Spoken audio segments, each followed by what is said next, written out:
Hello, everyone, and welcome to the IPEC Forum. This is a platform where we unpack issues to do with insurance and pensions in Zimbabwe, and we also bring clarity to policyholders and pension scheme members.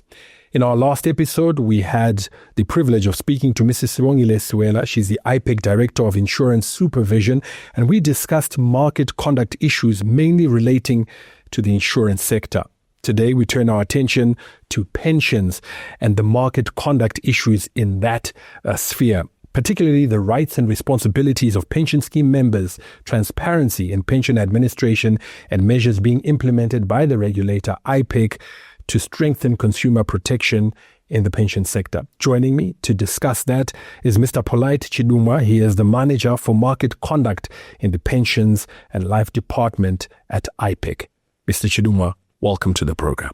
Thank you for having me. Fantastic. Welcome to the program. I suppose as a starting point, let's look at why is it important for pension scheme members to know and understand their rights and responsibilities? Thank you for that brilliant question. If you look at the nature of the pensions product, it is long-term in nature. Mm-hmm. We always say it's a long-term financial product. And by that, what we imply is there is need for the pension scheme member to continuously interact with the pension fund and the administrator during the life cycle of the product, right from the initial contribution up to the time when the member is starting to receive the benefits. So understanding the rights of the member, who equip the member so that at each and every point in the product life cycle, the member is well informed. Mm-hmm. To just start with, if the member is well informed, what it means that the member is able to protect his own benefits. Because if you look at the main thrust of pension product, it's contributions, investment, then payment. Yeah. So if the member is well informed and is aware of the rights, what it means is the member will quickly check whether the benefits are being paid on time, whether the remittances are being made to the fund, and also that is reflecting also on the benefit statements. So having a well-equipped member who will help the member to protect himself before even the regulator comes in. Indeed. The member will be in a position to better protect themselves, because a well-informed member is a better protected member. I know you've touched on some of the rights already, but I suppose maybe you could just break down for us in brief, what are some of the key rights that every pension scheme member should be aware of? Yeah, in terms of rights, there are quite a number of rights. And the good thing is we do have our Pension and Provident Funds Act. And specifically, if you look at Section 14, it talks to some of those rights of members. One of the key rights of the members is to get information. If you look at that specific provision that I've quoted, you will see that the member has the right to get the fund rules.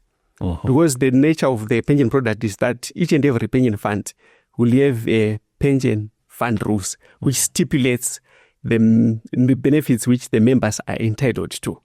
So by having access to information, which include the fund rules, the members will definitely know what is expected of them, both in terms of contributions, because if you look at the fund rules, they will stipulate the level of contributions to be paid by both the employer and the employee.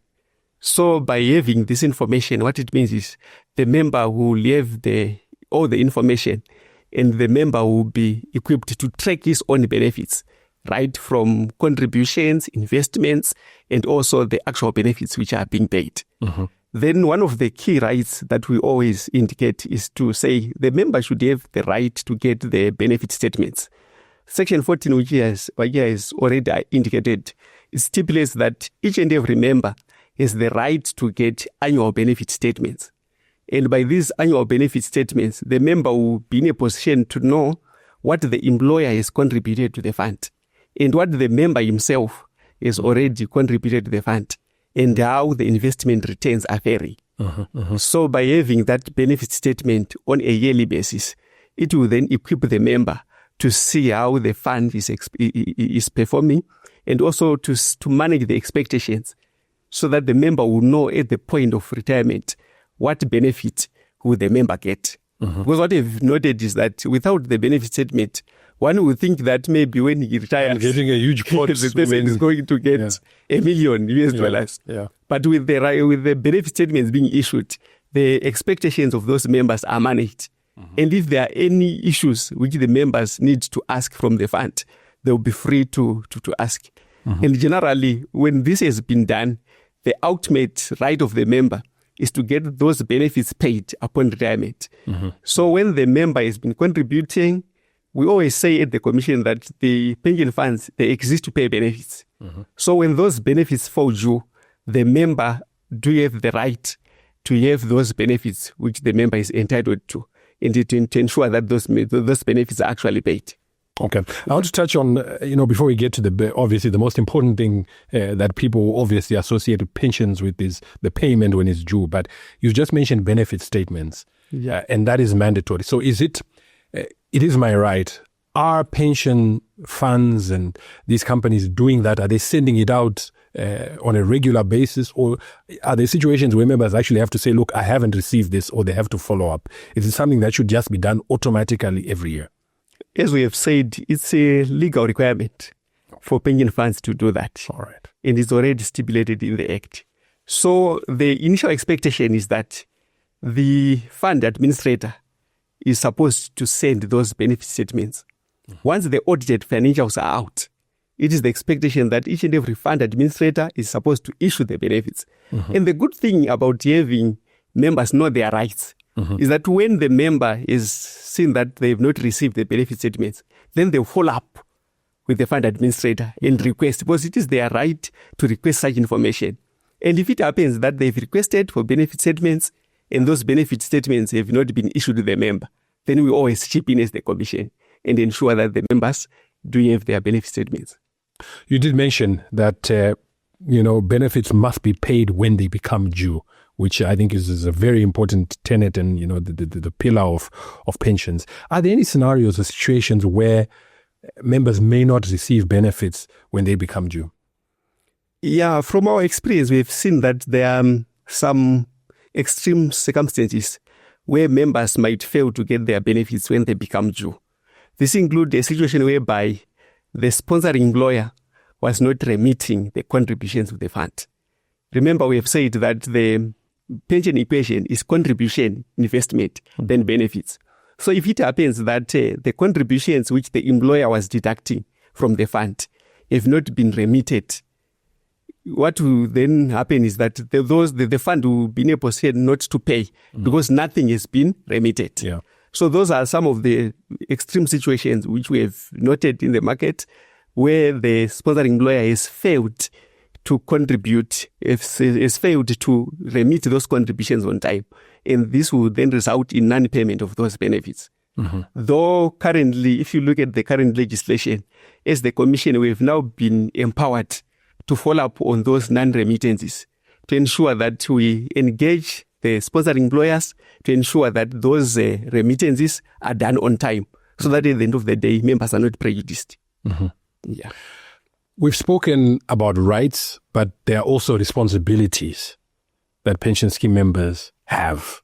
When you were describing and talking about earlier that there are rights, but you also must pay what is due, pay your premiums when they also fall due. So perhaps you could share with us what are some of the key responsibilities that pension scheme members have. Thank you for that question. The key responsibility of the pension scheme member is to ensure that the remitted benefits are actually reflecting on the benefit statement. Because remember, we have said that there is need for a member to ensure that the benefits have been remitted to the fund. So once you have your pay slip and you've noted that there is something that has been deducted for my pension fund, the same is supposed to reflect on the benefit statements so that there is that relationship between what has been remitted and what is showing on the benefit statement. So it is the responsibility of the member, one, to ensure that the employer is remitting both the employee contribution and also the employer contribution to the fund. And it is also the role of the member to ensure that those benefits and those remittances are reflecting on the benefit statements so that they can check whether that is reflecting on their accumulations. So that come retirement time, you are not then told that nothing has been contributed for your pension scheme. Yeah. Which is why, as you said, it's important to have those benefit statements. Where there's a discrepancy, should I approach my scheme? Where should I go if one notices a discrepancy between what has been remitted or deducted and what is appearing on the statement? Yeah, the first port of call is the principal officer of the pension fund. Because as you recall, each and every pension fund is a principal officer who is responsible for the day-to-day running of the pension scheme.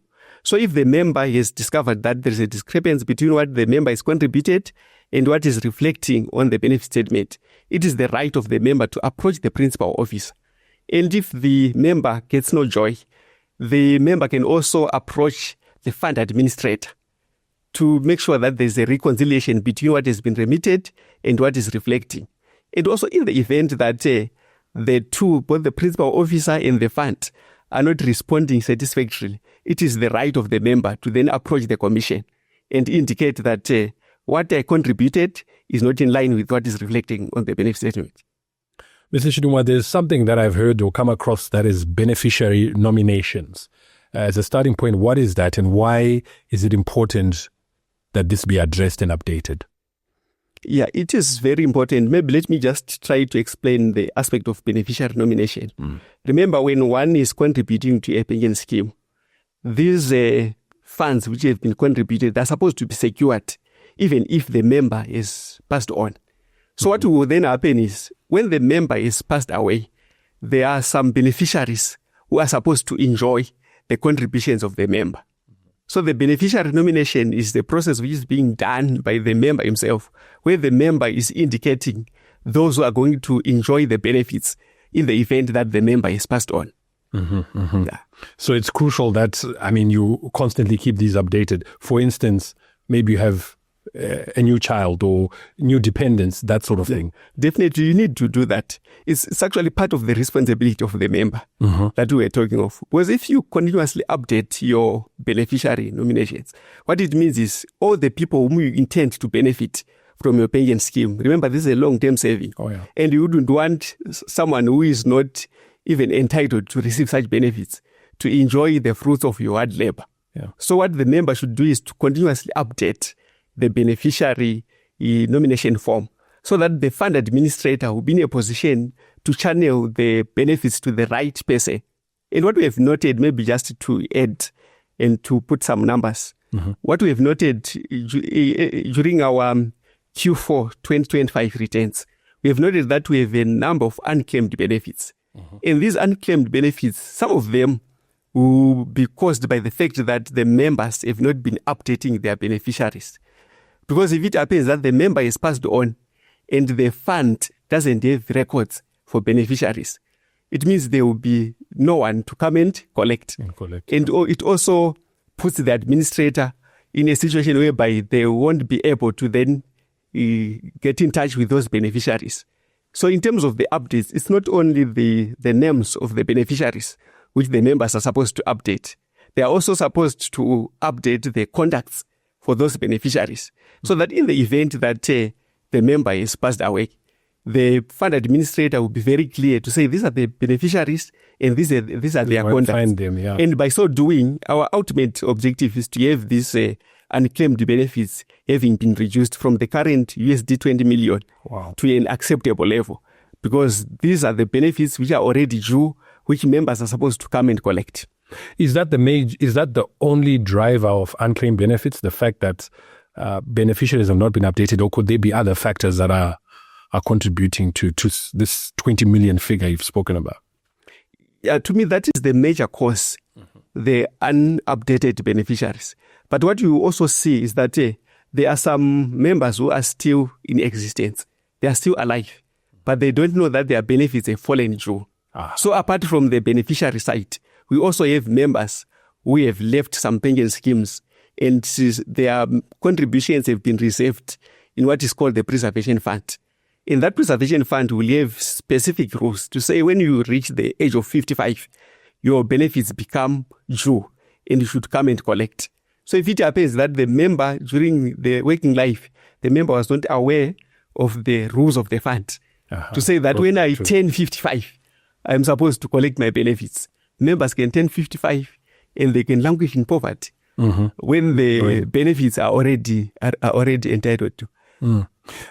I suppose that point then just leads me to the next question I was going to ask. At what point these pension benefits become due? And you just raised the point. A lot of people will assume that maybe when a parent or a relative has passed away, let's now go and pursue or the pensions. So I could actually be still alive, still able-bodied, or have left some pension and still be able to access and benefit from my pension. Is that what you're saying? Yeah. Firstly, the benefits will become due when one retires. Okay. If you retire, what it means is you are now entitled to your monthly pension. And not only that, it can happen that maybe you are retrenched from your current employment. And if it happens that there is no another alternative employment, then those benefits can also become due. Then there are some benefits which are preserved, maybe for you to reach a certain age, is the example that I've given, that most of these pension funds that we are superintending, they have a requirement that when one reaches 55 and has moved out of employment, the person will start to get the benefits. So it is very important for the members to actually know at what point and under what circumstances are those benefits due to the members. Crucially, as I said, one of the key takeaways, know and understand the rules. Yeah. Mr. Polite Chidumwa, we're going to take a short break, but we want to continue this discussion. It is the IPEC Forum. We are today discussing with the IPEC Market Conduct Manager for Pensions and in the Pensions and Life Department about the different types of pension schemes. It's been very informative so far, so please do stay with us as we continue this discussion shortly.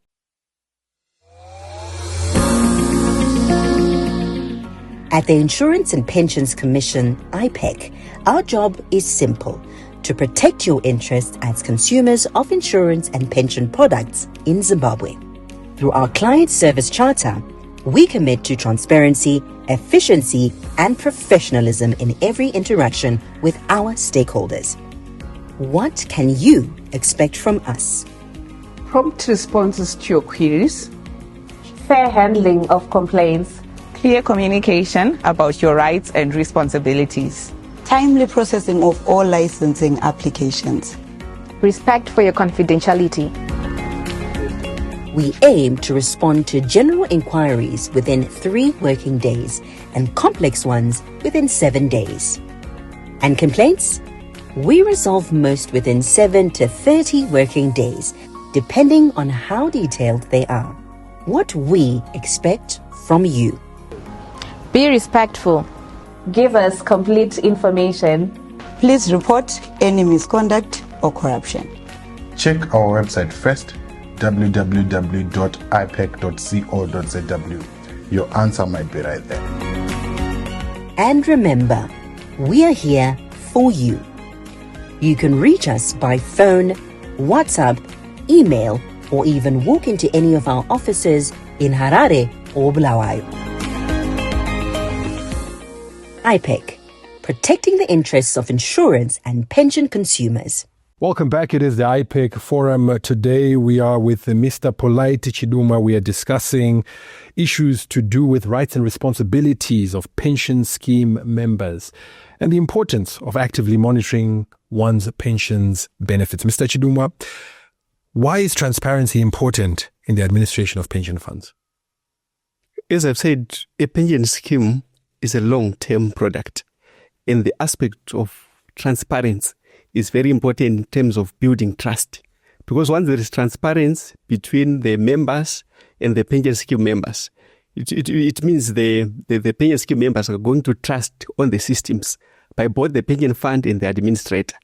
So the aspect of transparency is something that we actually uphold, to say the pension scheme is supposed to continuously get in touch with its members so that everything is explained and members are aware of what is transpiring in the running of their funds. As IPEC, what have you done to try and strengthen transparency and consumer protection? In a bid to try to enhance transparency, we have made it mandatory through Section 14 of the Pensions and Provident Fund Act to have all the pension scheme members which are registered with IPEC to conduct the annual general meetings And in those annual general meetings, we have already guided the pension schemes in terms of what should be discussed. And one of the key issues that we noted is supposed to be discussed during those AGMs is the aspect of audited financials, where the fund is explaining in simple terms, in terms of how the fund has been performing and the contributions which they've received from the members, so that at least members are aware of the contributions which they've brought into the fund, and they are also aware of the investments which the fund has undertaken and the investment returns. So that aspect of holding annual general meetings to us is something which we have enforced to ensure that there is transparency between the pension scheme and its members. How important is the role of trustees in protecting pension scheme members? Yeah, the trustees, which we are currently terming the board of fund, they have a very significant role. In fact, the requirements or the responsibilities of those trustees, they are actually stipulated in the Act. If you look at Section 22, Section 23, it stipulates the role of those trustees.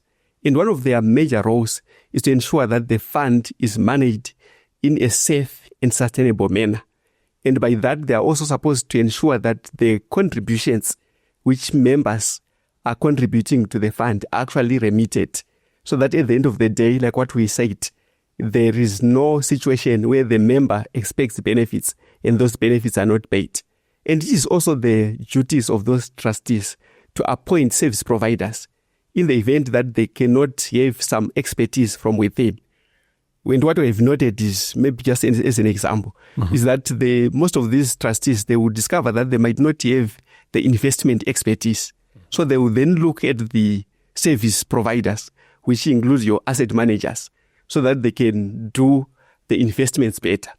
But by doing that, it means they will remain accountable for whatever has happened in the fund. So generally, the board of fund is responsible for the general oversight of the fund and also to protect the interests of the members. And as members, these are the people we should take to task when we come to AGMs. Definitely. You say you are the guys who are responsible, you have our money. What is happening with it? Definitely, we need to make them account for whatever they've received and for whatever they've invested, because it is their responsibility to ensure that there is oversight of the pension scheme. And also, what is also interesting is that these trustees or the board of fund, the members are also involved in the selection of those trustees. If you look at Section 22, it says that at least 50% of those members of the board of fund, they're supposed to be elected by the members. So that to then also enhance transparency and trust, because these are the people whom the members have elected to represent the interests of the members. Yeah. What should a pension scheme member do if they feel aggrieved or feel that they've been unfairly treated by the pension fund or the administrator? The first port of call is for them to engage the respective pension funds, to say these are the issues that I have against the fund. Then in the event that their issues are not addressed satisfactorily, then as the commission, we are here to make sure that we attend to those grievances.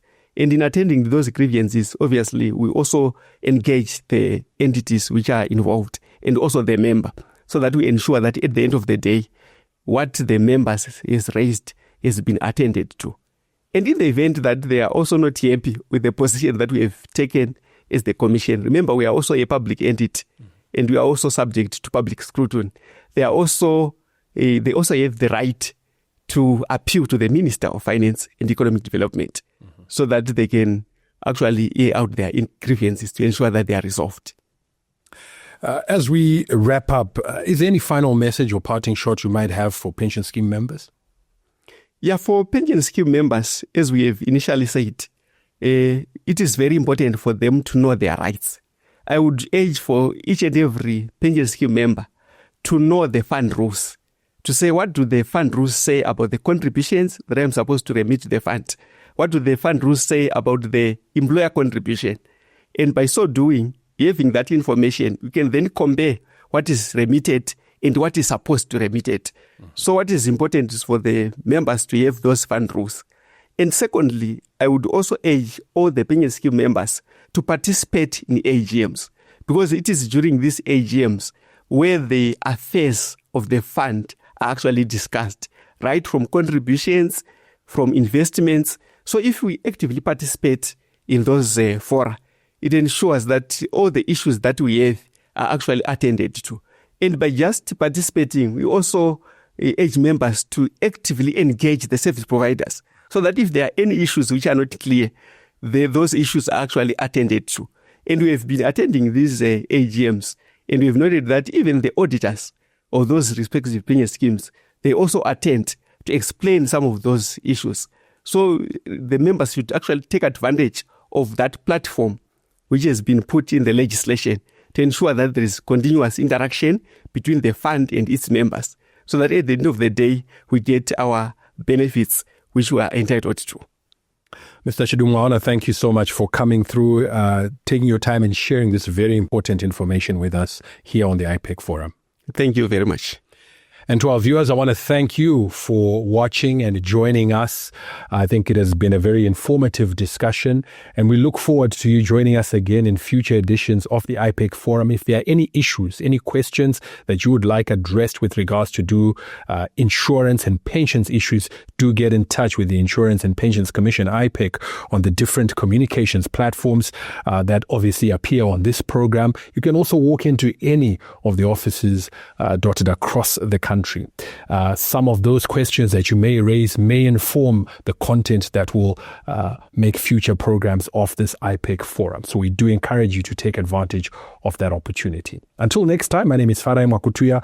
Be sure to stay informed and continue securing your future. Bye-bye.